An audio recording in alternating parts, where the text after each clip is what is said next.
Bagi yang belum, jangan lupa like, subscribe,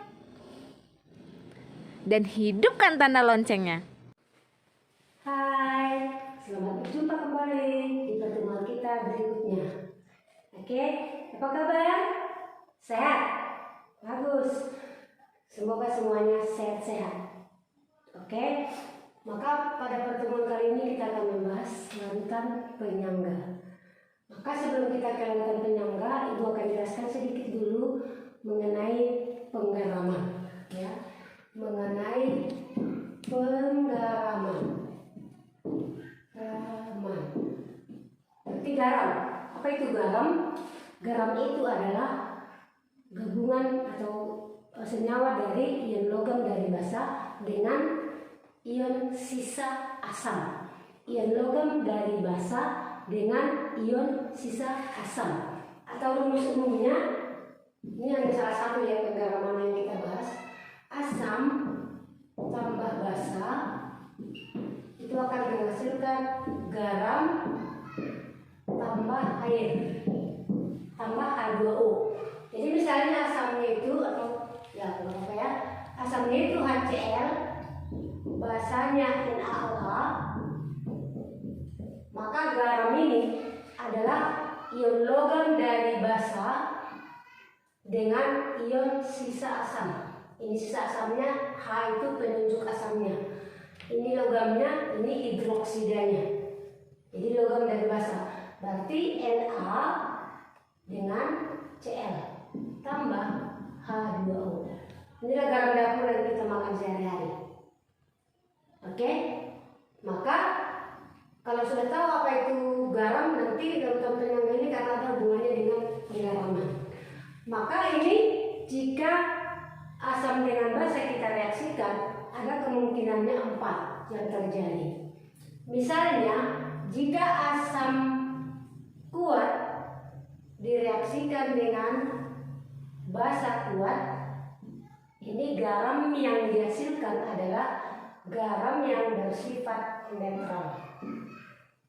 Ya, jika asamnya kuat, basanya pun kuat, maka garam yang dihasilkan itu garam yang bersifat netral. Kemudian jika asam kuat kita reaksikan dengan basanya yang lemah, berarti otomatis yang kuat yang menang. Maka garam yang dihasilkan bersifat ya asam. Kemudian jika asamnya yang lemah kita reaksikan dengan basanya yang ini basanya jadi K. Basanya yang kuat, berarti pasti yang kuat yang lebih dominan. Maka garam yang dihasilkannya itu bersifat basa. Nah, bagaimana jika asamnya lemah kita reaksikan dengan basanya yang lemah? Ini garam yang dihasilkan itu bersifat apa? Ya, bisa bersifat asam, bisa bersifat basa, dan juga bisa bersifat netral. Kapan dia bersifat asam? Ya, kapan dia bersifat asam? Itu nanti ditentukan oleh harga Ka dan Kb. Ya, ditentukan harga tetapan asam dan tetapan basa. Maka jika ya ada 3 kemungkinan nanti. Jika Ka tetapan asam itu lebih besar dari tetapan basa, maka garam yang dihasilkan nanti pasti yang paling besar. Dia bersifat asam. Kemudian jika Kb yang lebih besar daripada Ka, otomatis pasti yang lebih besar yang lebih dominan. Maka garam yang dihasilkan bersifat basa. Dan jika harga Ka itu sama dengan Kb, maka garam yang dihasilkan itu bersifat netral. Oke? Maka kalau sudah tahu ini, nanti kita akan bisa memahaminya lebih lanjut. Maka kita akan berlanjut ke larutan penyangga. Apa itu larutan penyangga? Larutan penyangga itu adalah larutan penyangga itu adalah suatu larutan yang jika ditambahkan sedikit asam atau ditambahkan sedikit basa atau diencerkan pun dia itu pH-nya tetap. Itu larutan penyangga. Jika ditambahkan sedikit asam ke dalam larutan itu, kemudian ditambah atau kita tambahkan juga basa atau kita encerkan dia, itu pH-nya tetap. Maka kita bahas dulu larutan penyangga ini. Kita ulang dulu flashback sebentar mengenai asam basa konjugasi. Ya, apa itu asam basa konjugasi? Asam basa konjugasi yang didefinisikan oleh Bronsted-Lowry. Kita ambil contohnya CH3COOH ditambah H2O setimbang CH3COO negatif ditambah H3O positif. Gitu ya. Jadi kita lihat ini asam, ini air, ini hasilnya. Maka kalau kita lihat ini, kalau asam basa konjugasi kita harus bergantung kepada jumlah atom H. Nanti selisih satu di antara asam dan basa. Jadi kita lihat ini CH3COH ada hanya, di sini nggak ada. Di sini 2 hanya, di sini menjadi 3. Berarti ini yang memberikan hanya. Berarti ini sebagai donor. Maka yang bertindak sebagai donor itu yang bersifat asam. Dan ini menerima, H2O menerima 1, makanya di sini jadi 3 dia, 3O positif. Berarti yang menerima itu bersifat basa. Dan sesudah kehilangan atom H dia bukan lagi bersifat basa, bersifat asam. Tetapi dia bersifat basa, tapi basa konjugasi. Ini bersifat basa, berarti ini asam konjugasi. Jadi kita lihat di sini antara asam dengan basa konjugasi itu selisih 1 atom H. Basa dengan basa konjugasi ada selisihnya 1 atom H. Maka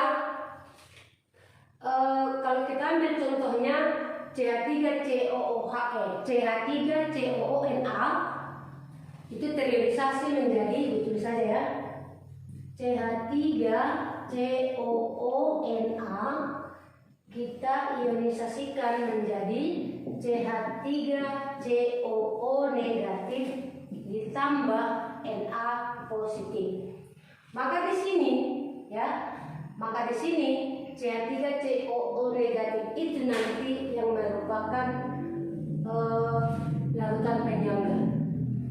Jadi larutan penyangga itu adalah larutan yang mempunyai pH netral atau pH-nya bisa dikatakan tetap jika ditambahkan sedikit asam atau jika ditambahkan sedikit basa atau dengan pengenceran.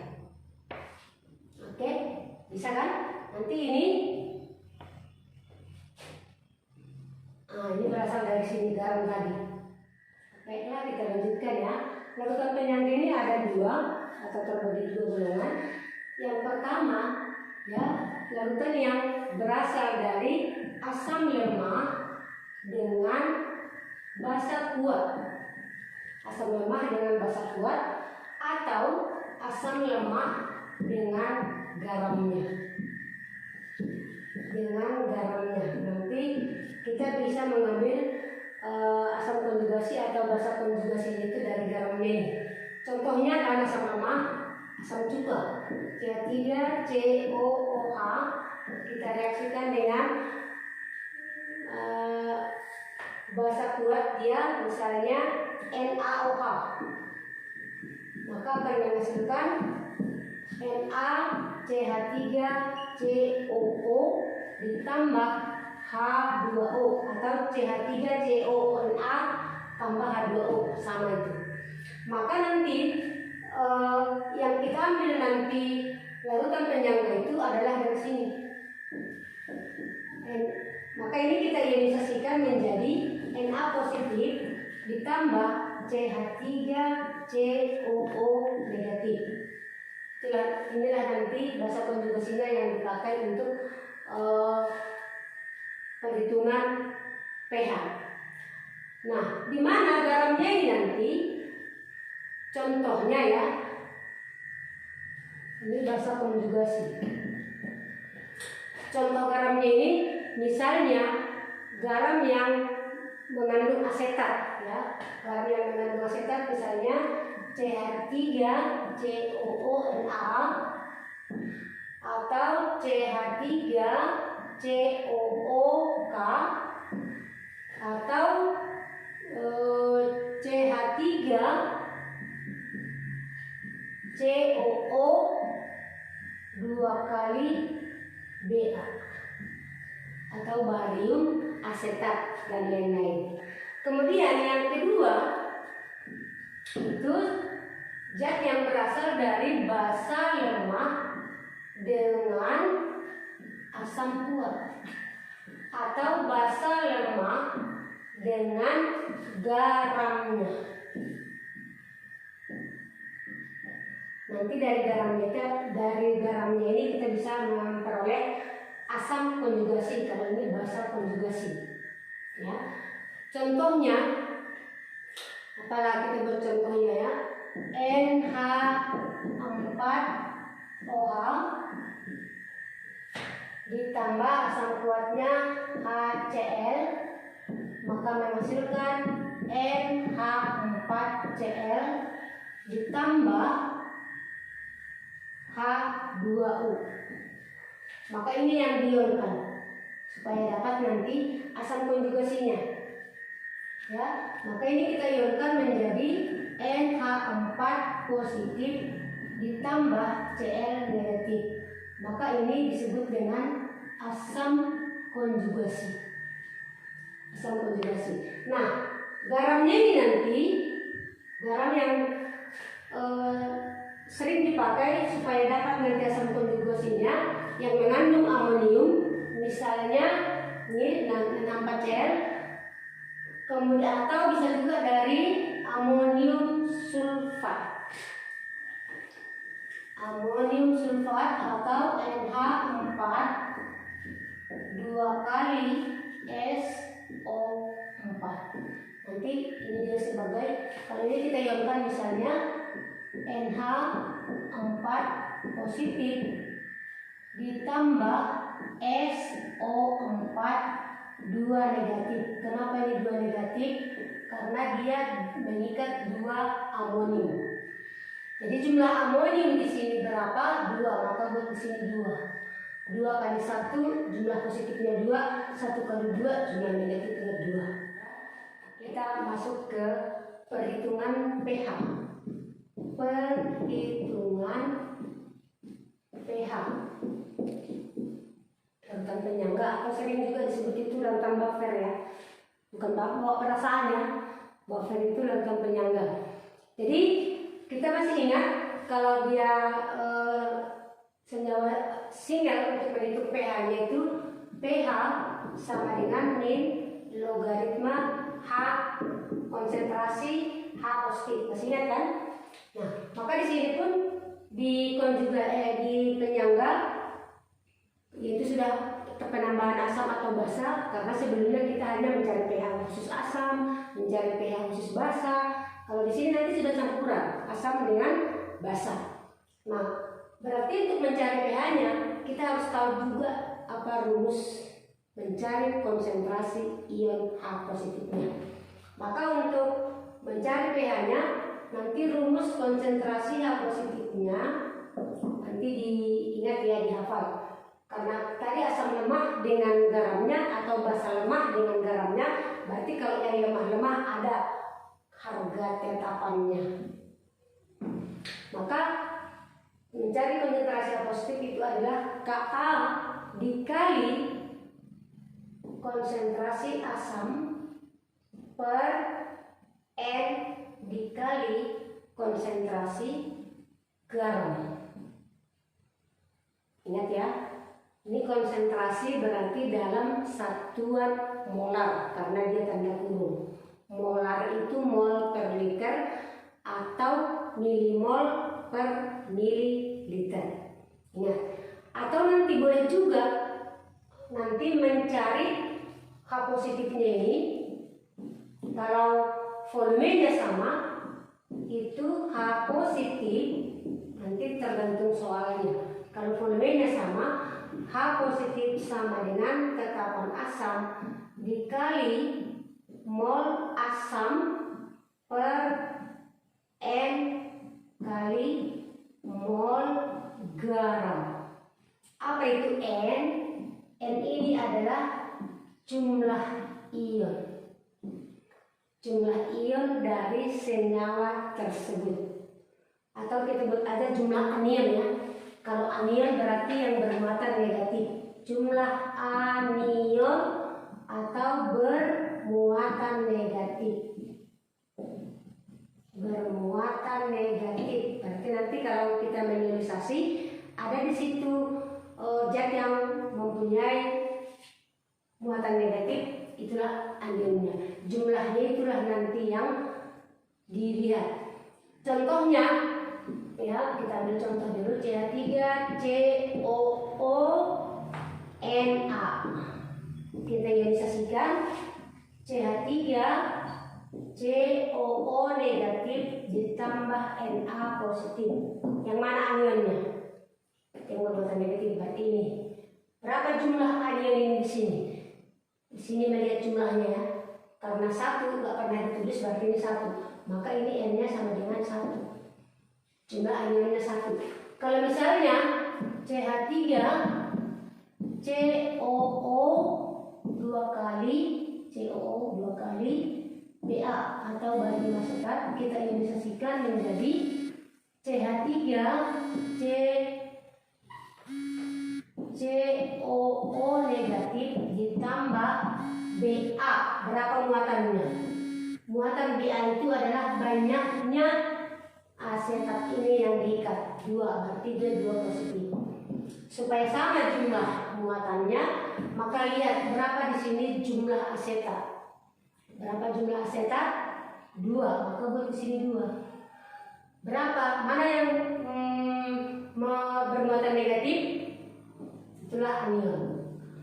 Ini dia jumlahnya 2, maka N-nya sama dengan 2.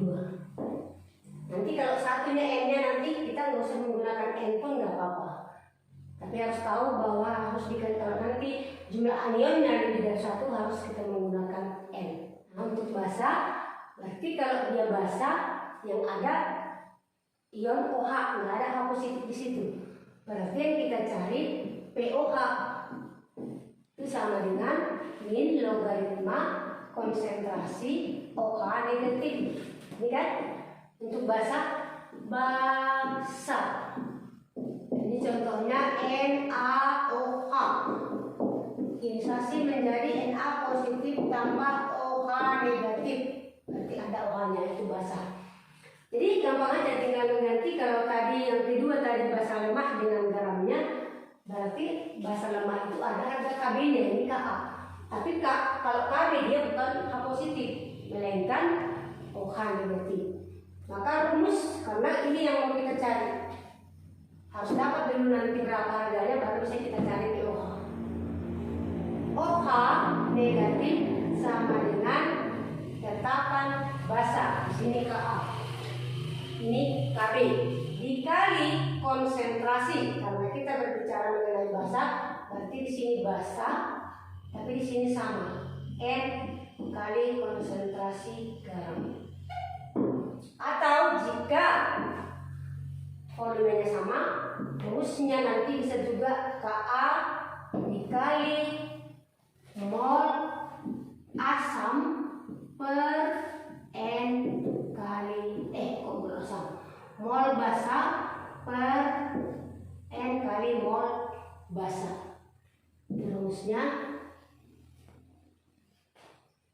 Tapi di situ nanti, ini kita kurung dulu ya biar tahu rumusnya yang mana. N-nya, harga N-nya ini itu adalah jumlah kation atau yang bermuatan positif. Kation atau yang bermuatan positif. Ya, ini mol garam ya. Mol garam. Sama dengan ini kan, garam-garam, cuman di atas yang berbeda. Contohnya NH4Cl tadi. Kita ionisasikan